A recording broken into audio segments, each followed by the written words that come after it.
विवेक यादव जी, गाजियाबाद से। राधे राधे। राधे राधे महाराज जी।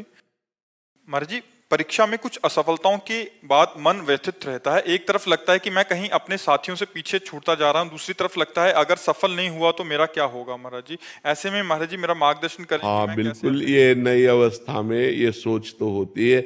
अगर बच्चा हम एकाग्रता पूर्वक अपने पाठ को, तो हमें लगता है कि फेल कैसे हम हो गए। आपके ग्रंथ इतने बड़े बड़े नहीं, हमारे ग्रंथ इतने मोटे मोटे हैं। स्वाध्याय हर चीज का 10 साल पहले पढ़ा होगा, अगर वो बात पूछोगे तो अभी 10 मिनट में पूरी उसकी व्याख्या करके बता देंगे। अगर आप प्रयासरत हो, प्रयत्नरत हो, तो अपने विषय में असफल कैसे हो जाते हो। या तो आप ब्रह्मचर्यहीन हो रहे हो, इधर उधर प्रपंच कर रहे हो, अपनी पढ़ाई से विमुख आचरण कर रहे हो, मनोरंजन कर रहे हो। नहीं तो बच्चा, अपने चैप्टर को हमें 1 साल दिया जाता है, 1 वर्ष दिया जाता है अपने चैप्टर को कंठस्थ करने के लिए, पुष्ट करने के लिए। कितनी पढ़ाई होगी। बिल्कुल, मतलब जिस विषय में लगो उस विषय में एकदम। तो हम कह रहे हैं तुम्हारा जो चैप्टर है हम उसे कंठस्थ कर सकते हैं। तो हम इतने कमजोर क्यों हैं कि हम फेल हो जाते हैं।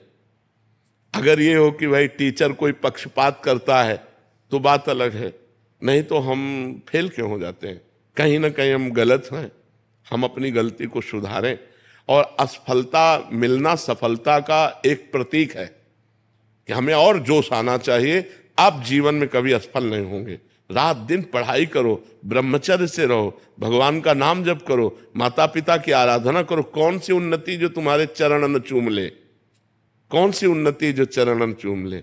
इसलिए हमें तो लगता है कि हम अपने धर्म ग्रंथों को ऐसे याद किए हैं जैसे काका गागा नहीं याद किया जाता, ऐसे याद। उठते बैठते चलते फिरते जो पद है, पूरी 84 जी, पूरा सुधा निधि जी, पूरी सेवकवाणी, पूरी स्फुटवाणी, उसे जिस विषय में लगे तो अपने विषय में लगे, जिस विषय में लगे तो एकदम लगे। तो आप फेल कैसे हो गए। अपने विषय का ज्ञान आपको क्यों नहीं है। ऐसा तो कोई चैप्टर प्रश्न दिया नहीं जाता जो क्लास का ना हो। मान लो आप 12वीं में हैं तो 12वीं के क्लास के अंतर्गत ही आपको दिया जाएगा। ऐसा नहीं है कि आपको आगे का दिया जाए। आप जितनी क्लास में पहुंचते जाएंगे योग्यता, उतना ही आपको प्रश्न दिया जाएगा। तो हमको अपने चैप्टर को घुस करके घुन की तरह लगना चाहिए। जैसे गेहूं में घुन लग जाता है ना, पूरा खोखला कर देता है, ऐसे में अपने चैप्टर में लग करके पूरे चैप्टर को अपने माइंड पे बैठा लेना चाहिए। हमारा माइंड बहुत विस्तार से है, अनंत जन्मों के संस्कार भरे हुए हैं। छोटी सी चिप में मन की अनंत जन्मों के, तो ये सब पूरा आपको भर लेना चाहिए। कहीं ना कहीं आप प्रमाद कर रहे हैं, कहीं ना कहीं आप त्रुटि कर रहे हैं, उसको संभालिए। नहीं तो ये निराशा ऐसी बढ़ जाएगी कि जीना मुश्किल हो जाएगा। बच्चे, अभी बच्चे हैं ना, अब जैसे देखा कि जैसे इन्होंने कहा हमारे दोस्त सफल हो रहे हैं, तो दोस्तों के सामने नीचा, घर परिवार में जाने पर कि यार हमने यार इतने रुपए लगाए और तुम फेल हो गए, यार ठीक नहीं है। अब वो अंदर से इतना घुट जाता है कि उसे एक रास्ता दिखाई देता है। ऐसे कोटा में बहुत से बच्चे जो करते हैं, उसका कारण है कि उनको एक रास्ता नजर आता है कि अब मित्रों में कैसे जाऊं और घर के परिवार वालों को कैसे मुंह दिखाऊं। हर जगह ये आता है कि फेल फेल फेल, तो इससे अच्छा है कि हम कर लेते।